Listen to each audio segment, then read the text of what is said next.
ಲಕ್ಷ್ಮಿ ವಿಶೇಷ ಕಾರ್ಯಕ್ರಮಕ್ಕೆ ಮತ್ತೆ ಸ್ವಾಗತ. ವರಮಹಾಲಕ್ಷ್ಮಿ ಹಬ್ಬದ ಹಿನ್ನೆಲೆಯಲ್ಲಿ ಹಬ್ಬದ ಆಚರಣೆ ಹೇಗೆ, ವ್ರತಾಚರಣೆ ಯಾವ ರೀತಿಯಾಗಿ ಮಾಡಬೇಕು, ಏನ್ ಮಾಡೋದ್ರ ಮುಖಾಂತರ ಲಕ್ಷ್ಮಿಯನ್ನ ನಾವು ಒಲಿಸ್ಕೊಳ್ಬಹುದು, ಆಕೆಯನ್ನ ಹೇಗೆ ಆರಾಧನೆ ಮಾಡಬೇಕು, ಇದೆಲ್ಲದರ ಬಗ್ಗೆ ಗುರುಗಳು ನಮಗೆ ತಿಳಿಸ್ಕೊಡ್ತಾ ಇದ್ರು. ಇನ್ನು ಇದರ ವಿಶೇಷತೆ ಬಗ್ಗೆ ಮತ್ತಷ್ಟು ವಿಶೇಷವಾದಂತಹ ಮಾಹಿತಿಯನ್ನ ನೀಡೋದಕ್ಕೆ ನಮ್ಮ ಜೊತೆ ಪಂಡಿತ್ ಪ್ರಸನ್ನಾನಂದಾಚಾರ್ಯ ಕಟ್ಟಿ ಖ್ಯಾತ ಜ್ಯೋತಿಷಿಗಳು ಇವರು ಕೂಡ ನಮ್ಮನ್ನ ಲೈವ್ ನ ಮುಖಾಂತರ ಜಾಯ್ನ್ ಆಗಿದ್ದಾರೆ. ಗುರುಗಳೇ ನಮಸ್ತೆ, ಕಾರ್ಯಕ್ರಮಕ್ಕೆ ಸ್ವಾಗತ.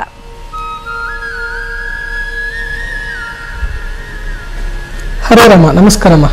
ಪ್ರತಿ ಬಾರಿ ವರಮಹಾಲಕ್ಷ್ಮಿ ಹಬ್ಬ ಬಂತು ಅಂತಂದ್ರೆ ನಮ್ಮ ಜನಕ್ಕೆ ಸಂಭ್ರಮವೋ ಸಂಭ್ರಮ. ಅತ್ಯಂತ ವೈಭವವಾಗಿ ಎಷ್ಟಾಗುತ್ತೋ ಅಷ್ಟು ಲಕ್ಷ್ಮಿಯನ್ನ ಅಲಂಕಾರ ಮಾಡಿ ಅತ್ಯಂತ ವೈಭವದಿಂದ ಸಡಗರ ಸಂಭ್ರಮದಿಂದ ವರಮಹಾಲಕ್ಷ್ಮಿ ಹಬ್ಬವನ್ನ ಆಚರಣೆ ಮಾಡ್ತಾ ಇದ್ರು. ಆದ್ರೆ ಈ ಬಾರಿ ಕೊರೋನಾ ಮಹಾಮಾರಿಯ ನಡುವೆ ವರಮಹಾಲಕ್ಷ್ಮಿಯ ಹಬ್ಬವನ್ನ ಆಚರಣೆ ಮಾಡಬೇಕಾಗಿದೆ. ಶ್ರಾವಣ ಮಾಸದ ಪೌರ್ಣಿಮೆಯ ಮುನ್ನ ಬರುವಂತಹ ಶುಕ್ರವಾರದಂದು ವರಮಹಾಲಕ್ಷ್ಮಿ ಹಬ್ಬವನ್ನ ನಾವು ಯಾಕೆ ಆಚರಣೆ ಮಾಡ್ತೀವಿ, ಯಾವ ರೀತಿಯಾಗಿ ಆ ಲಕ್ಷ್ಮಿಯನ್ನ ಒಲಿಸ್ಕೊಳ್ಬಹುದು, ವ್ರತಾಚರಣೆ ಹೇಗಿರ್ಬೇಕು, ಇದ್ರ ಬಗ್ಗೆ ಸಾಕಷ್ಟು ಮಾಹಿತಿಯನ್ನ, ಸವಿಸ್ತಾರವಾದಂತಹ ಮಾಹಿತಿಯನ್ನ ನಮ್ಮ ವೀಕ್ಷಕರಿಗೆ ತಿಳಿಸ್ಕೊಡಿ.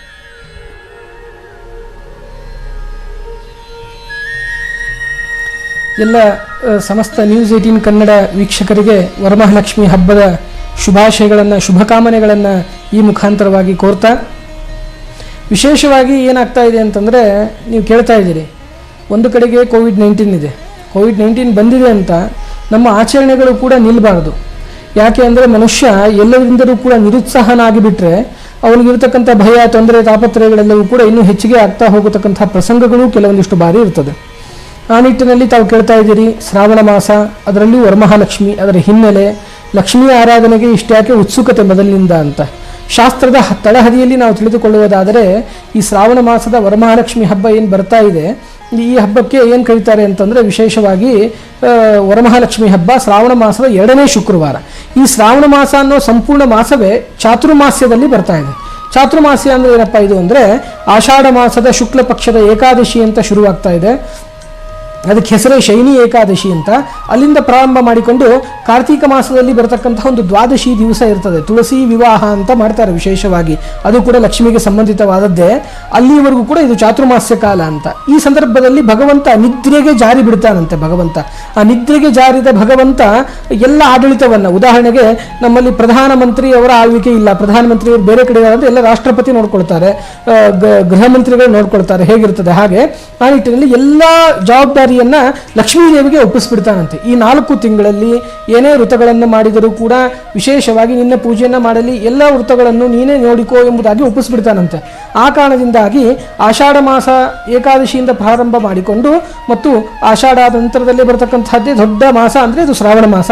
ಈ ಶ್ರಾವಣ ಮಾಸದಲ್ಲಿ ವಿಶೇಷವಾಗಿ ಏನಾಗ್ತದೆ ಅಂದರೆ, 4 ರಿಂದ 5 ಶುಕ್ರವಾರಗಳು ಬರತಕ್ಕಂಥದ್ದು. ಪ್ರತಿ ವರ್ಷ 5 ಶುಕ್ರವಾರಗಳು ಬರುವುದಿಲ್ಲ. ಹೀಗಿದೆ ಶ್ರಾವಣ ಮಾಸದಲ್ಲಿ 5 ಮಂಗಳವಾರ ಬಂದರೆ 5 ಶುಕ್ರವಾರ ಬರಲ್ಲ, 5 ಶುಕ್ರವಾರ ಬಂದರೆ 5 ಮಂಗಳವಾರ ಬರಲ್ಲ. ಆ ನಿಟ್ಟಿನಲ್ಲಿ ನಾವು ನೋಡ್ತಕ್ಕಂಥದ್ದಾದರೆ, ಈ ಬಾರಿ ಏನಾಗಿದೆ ಅಂದರೆ 5 ಮಂಗಳವಾರಗಳು ಶ್ರಾವಣ ಮಾಸದಲ್ಲಿ ಸಿಗ್ತಾ ಇದೆ, ಶುಕ್ರವಾರಗಳು 4 ಸಿಗ್ತಾ ಇದೆ. ಆ ಶುಕ್ರವಾರದಲ್ಲಿ ಯಾವ ಶುಕ್ರವಾರ ದಿವಸ ಈ ವರಮಹಾಲಕ್ಷ್ಮಿಯನ್ನು ಆಚರಣೆ ಮಾಡಬೇಕು ಅಂತ ಏನಾದರೂ ಪ್ರಶ್ನೆ ಬಂದಾಗ, ಅನುಮಾನಗಳಿದ್ದಾಗ ಅವಾಗ ಹೇಳ್ತಾ ಇದ್ದಾರೆ, ಪೌರ್ಣಿಮೆಗೆ, ಹುಣ್ಣಿಮೆಗೆ ಅತಿ ಹತ್ತಿರದ ಶುಕ್ರವಾರ ಅಂದರೆ ಶ್ರಾವಣ ಮಾಸ ಪ್ರಾರಂಭ ಆದ ನಂತರದಲ್ಲಿರತಕ್ಕಂತಹ 2ನೇ ಶುಕ್ರವಾರದಂದು ಈ ವರಮಹಾಲಕ್ಷ್ಮಿ ವ್ರತವನ್ನು ಆಚರಿಸ್ತಕ್ಕಂಥದ್ದು ಸೂಕ್ತ.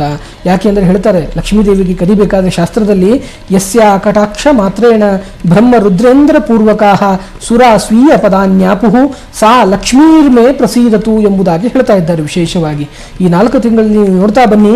ಆಷಾಢ ಮಾಸದಲ್ಲಿ ಹಿಂದೆ ರಾಜರ ಕಾಲದಲ್ಲಿ ಅರಸರೆಲ್ಲರೂ ಸೇರಿ, ಅರಸರಂದ್ರೆ ರಾಜರೆಲ್ಲರೂ ಸೇರಿ ಒಂದು ಮಹಾಲಕ್ಷ್ಮಿ ವ್ರತವನ್ನ ಮಾಡ್ತಿದ್ರು. ಅದನ್ನ ಆಷಾಢ ಲಕ್ಷ್ಮಿ ವ್ರತ ಅಂತ ಕರೆದಿರ್ತಕ್ಕಂಥದ್ದೇ ವಿಶೇಷವಾಗಿ ಉಂಟು. ಅದಾದ ನಂತರದಲ್ಲಿ ಇವಾಗ ಶ್ರಾವಣ ಮಾಸದಲ್ಲಿ 4 ಶುಕ್ರವಾರಗಳಲ್ಲಿ ಮಾಡತಕ್ಕಂತಹ ಒಂದು ಮಾಸ ಮಹಾಲಕ್ಷ್ಮಿ ವ್ರತ ಅಂತಾನೆ ವಿಶೇಷವಾಗಿರತಕ್ಕಂಥದ್ದು. ಅದಾದ ನಂತರದಲ್ಲಿ 2ನೇ ಶುಕ್ರವಾರ ವರಮಹಾಲಕ್ಷ್ಮಿ ವ್ರತ ಅಂತ ಇರತಕ್ಕಂಥದ್ದು. ತದನಂತರದಲ್ಲಿ ಬರತಕ್ಕಂತಹದ್ದು ಮದುವೆಯಾಗಿ ಮೊದಲನೇ 5 ವರ್ಷದಲ್ಲಿ ಮಂಗಳಾಗೌರಿ ಅಂತ, ಅವಳು ಕೂಡ ಲಕ್ಷ್ಮೀ ಸ್ವರೂಪಳಂತಂದೇ ಕರೀತಾರೆ. ಅಂತಹ ಲಕ್ಷ್ಮೀ ಪೂಜೆ ಅಂತಕ್ಕಂಥದ್ದು ನಡೀತಾ ಇದೆ. ಮತ್ತು ಮುಂದೆ ಬರ್ತಕ್ಕಂತಹ ಭಾದ್ರಪದ ಮಾಸದಲ್ಲಿ ನಾವು ವಿಶೇಷವಾಗಿ ಕಾಣಬಹುದು ಗೌರಿ ಪೂಜೆ ಅಂತ, ಅಲ್ಲಿ ಕೂಡ ಲಕ್ಷ್ಮೀ ಪೂಜೆ ಅಂತಕ್ಕಂಥದ್ದು ವಿಶೇಷವಾಗಿ ನಡೀತಾ ಇದೆ. ಅದಾದ ನಂತರದಲ್ಲಿ ಭಾದ್ರಪದ ಮಾಸದಲ್ಲಿ ಕೆಲವೊಂದು ಪ್ರಾಂತಗಳಲ್ಲಿ ಎಳೆ ಅಷ್ಟಮಿ ಅಂತ ಮಾಡ್ತಾರೆ, ಅಂದ್ರೆ ಅಲ್ಲಿ ಕೂಡ ಲಕ್ಷ್ಮೀ ಪೂಜೆಯನ್ನು ಮಾಡ್ತಕ್ಕಂಥದ್ದು. ಅದಾದ್ಮೇಲೆ ಬರ್ತಕ್ಕಂಥದ್ದು ಭಾದ್ರಪದ ಮುಗಿದ ಮೇಲೆ ನವರಾತ್ರೋತ್ಸವ, ಅದರಲ್ಲಿ ಮಹಾದುರ್ಗಾ ಸ್ವರೂಪಳಾದಂತಹ ಶ್ರೀ ಭೂ ದುರ್ಗಾ ಅಂತ ಲಕ್ಷ್ಮೀ ಉಪಾಸನೆ ಉಪಾಸನೆಯನ್ನ ನಾವು ನವರಾತ್ರಿಯಲ್ಲಿ ಕೂಡ ವಿಶೇಷವಾಗಿ ಮಾಡ್ತೇವೆ. ಅದಾದ ನಂತರದಲ್ಲಿ ಬರ್ತಕ್ಕಂತಹದ್ದೇ ದೀಪಾವಳಿ ಉತ್ಸವ. ಅಂದರೆ ಸಂಪೂರ್ಣ ಸಾಲು ಸಾಲಾಗಿ ಈ 4 ತಿಂಗಳ ಕಾಲ ಚಾತುರ್ಮಾಸ್ಯದಲ್ಲಿ ಲಕ್ಷ್ಮಿಯನ್ನ ಉದ್ದೇಶಿಸಿ ಮಾಡುವ ವ್ರತಗಳೇ ಹೆಚ್ಚಾಗಿರುತ್ತದೆ ಅಂತ ಅನ್ನೋದನ್ನ ನಾವು ಮೊದಲಿಗೆ ತಿಳ್ಕೊಳ್ಬೇಕಾಗತ್ತೆ. ಆ ನಿಟ್ಟಿನಲ್ಲಿ ಈ ವರಮಹಾಲಕ್ಷ್ಮಿ ವ್ರತ ಅಂತಕ್ಕಂಥದ್ದು ಬಂದಿದೆ. ಕೋವಿಡ್-19 ಸಿಚುವೇಶನ್ ಅಂತಕ್ಕಂಥದ್ದು ಇವತ್ತಿನ ದಿವಸದಲ್ಲಿ ಎಲ್ಲರೂ ಕೂಡ ನಾವು ಇಡೀ ಜಗತ್ತೇ ಅದನ್ನು ನಾವು ಎದುರಿಸ್ತಾ ಇರೋದ್ರಿಂದ ನಾವು ಕೂಡ ಸಹಜವಾಗಿ ಎದುರಿಸಬೇಕು.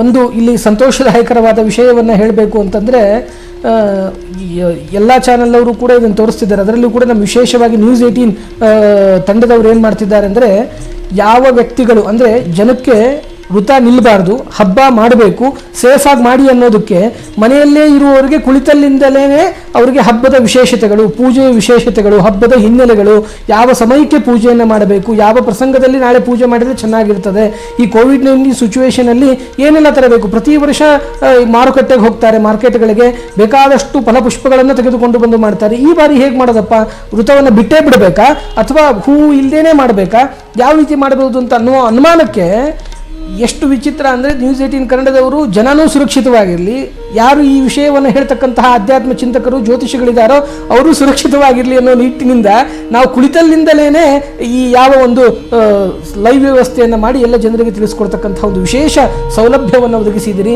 ಇದು ಬಹಳ ಶ್ಲಾಘನೀಯವಾದದ್ದು. ಯಾಕೆಂದ್ರೆ ಮಾತಿನಲ್ಲಿ ಹೇಳುವುದು ಬೇರೆ, ಕಾರ್ಯರೂಪಕ್ಕೆ ತರೋದು ಬೇರೆ. ಎಲ್ಲ ಕಡೆ ಪ್ರತಿಯೊಬ್ಬರಿಗೂ ಕೂಡ ಅಯ್ಯೋ ನಾವು ಪ್ರತಿ ಬಾರಿ ತುಂಬಾ ವೈಭವದಿಂದ ಮಾಡ್ತಾ ಇದ್ವಿ, ಹೀಗೆ ಪೂಜೆ ಮಾಡ್ಬೇಕು ಅಂತ ಅವ್ರು ಅನ್ಕೊಂಡಿರ್ತಾರೆ. ಬಟ್ ಈಗ ಈ ಬಾರಿ ಕೋವಿಡ್ ಇರೋದ್ರಿಂದಾಗಿ ಹೇಗ್ ಮಾಡ್ಬೋದು, ಮಾಡ್ಬೇಕಾ, ಸಿಂಪಲ್ ಆಗಿ ಪೂಜೆ ಮಾಡ್ಬೋದಾ, ಸಿಂಪಲ್ ಆಗಿ ಪೂಜೆ ಮಾಡೋದು ಅಂದ್ರೆ ಹೇಗೆ, ಮನಸ್ಸಿಗೆ ಸಮಾಧಾನ ಆಗಲ್ವಲ್ಲ, ಹೀಗೆ ನಾನಾ ರೀತಿಯಾದಂತಹ ಗೊಂದಲ ಇರುತ್ತೆ. ಹಾಗಾಗಿ ನಮ್ಮ ವೀಕ್ಷಕರ ಗೊಂದಲವನ್ನ ನಿಮ್ಮ ಮುಖಾಂತರ ನಾವು ಪರಿಹಾರ ಮಾಡುವಂತಹ ಒಂದು ಕೆಲಸವನ್ನ ಮಾಡ್ತಾ ಇದ್ವಿ. ಮತ್ತಷ್ಟು ಮಾಹಿತಿಗಳನ್ನ ನಿಮ್ಮಿಂದ ಪಡ್ಕೊಳ್ತೀನಿ ಗುರುಜಿ. ಈಗ ಚಿಕ್ಕದೊಂದು ವಿರಾಮವನ್ನ ತೆಗೆದುಕೊಳ್ತೀನಿ. ವೀಕ್ಷಕರೇ, ವರಮಹಾಲಕ್ಷ್ಮಿ ಹಬ್ಬದ ಹಿನ್ನೆಲೆಯಲ್ಲಿ ಸಾಕಷ್ಟು ವಿಶೇಷವಾದಂತಹ ಮಾಹಿತಿಗಳನ್ನ ನಾವು ಗುರುಗಳಿಂದ ತಿಳ್ಕೊಳ್ತಾ ಇದ್ವಿ. ಕಾರ್ಯಕ್ರಮ ಮತ್ತೆ ಮುಂದುವರಿಯುತ್ತೆ ಚಿಕ್ಕ ವಿರಾಮದ ನಂತರ.